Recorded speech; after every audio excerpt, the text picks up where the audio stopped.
Job searching can be super frustrating because how are you supposed to get experience if no one hires you? This is a chicken and egg nightmare, am I right?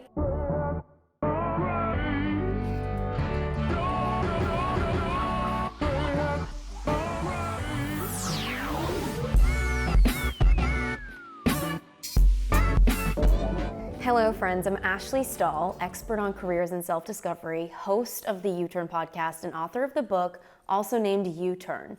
Get unstuck, discover your direction, design your dream career. Perhaps you're fresh out of college and you only have internships under your belt, or maybe you're switching industries and you barely have any experience in the field, or you could be a stay-at-home parent re-entering the workforce. When I tell you that I understand where you're at, I really mean it. When I graduated college with a degree in national security, I found it impossible to find a job. I mean, I only had a couple of degrees and a little bit of experience, a couple of internships. So what did I do? I took a job as an admin assistant in an unrelated field. I wanted to be working in the government, but instead I was organizing highlighters and office supplies. It was pretty miserable. And one day I got fed up, I quit, and I moved to Washington, D.C. And after a whole ton of work, I managed to land a position as a supervisor in the literal Pentagon for a defense contractor. I went straight from being an underpaid administrative assistant with barely any experience to being a supervisor of a national security training program for the Pentagon in Washington, D.C., making nearly 6 figures. So how did I do this in my early 20s? Let me share some ways that you too can land a job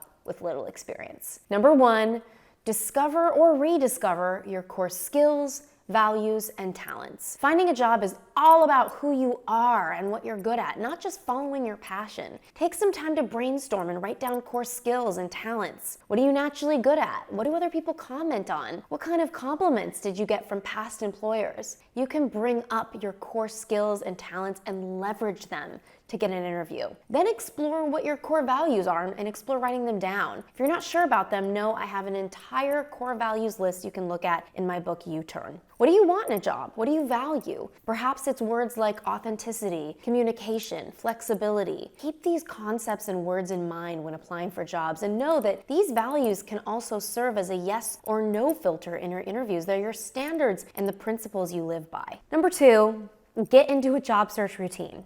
Job hunting can be a lot of work, so you're gonna wanna get a routine down. You should be spending hours each day on your job hunt. Decide on set hours every single day you're going to work on your job hunting efforts and keep this a routine and be sure to hold yourself accountable. Pretend like it's a job in and of itself and always be evaluating how much effort you're putting in. The more time you put in, the better. Number 3, stay organized. When I was in the midst of my job search, I made spreadsheet after spreadsheet, and you're going to be applying to a lot of jobs and talking to a ton of people. So you're going to want to stay organized. Track where you've sent applications and when so that you can follow up effectively. One trick I like to use with myself is using the same subject line in my Gmail job hunt emails so I can easily find all of them and see who I've followed up with or not. It's just a hack for people who hate spreadsheets. And track who you've networked with so you can follow up with them too. And once you start interviewing, also document those. Who did you meet with? What do you remember that was unique about the conversation? When is it appropriate to follow up? You need to take notes. Everything should be written out or typed.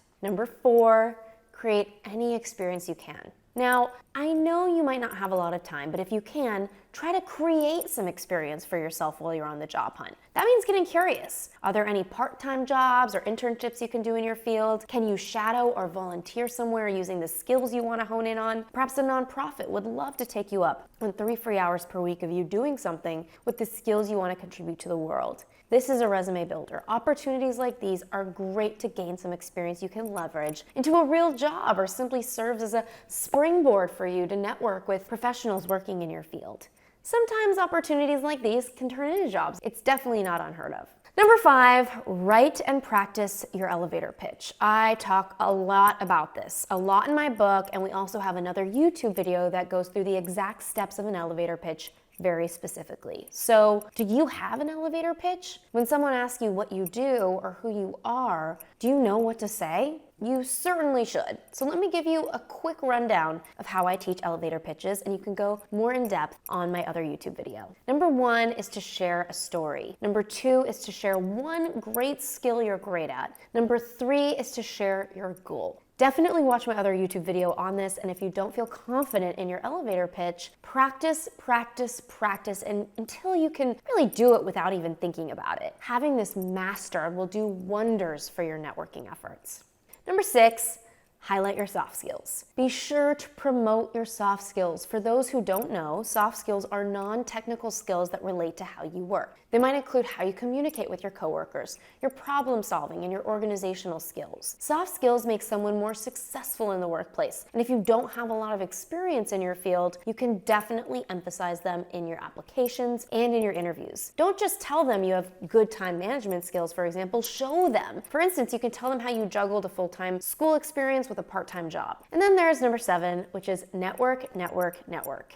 Life is a numbers game, so this is probably the most important and effective way to land a job with little experience. If you do nothing else in this video, at least network and try to use your elevator pitch you wrote and stay organized. I credit networking with how I got my job in the Pentagon. I called hundreds of people and landed a few coffee or lunch sessions each day. With that, I asked them for their contacts too, and my network grew. Networking works. It works really well. So go to networking events, whether it's online or in person, take a chance, call people up, email them, and network where you can. Who knows? You can even network at the grocery store. And don't forget about social media. LinkedIn is awesome for networking. And you can even use platforms like Instagram. It can go down in the DMs. If I could land a job with little experience, so can you. All you need is hard work, a positive attitude, perseverance.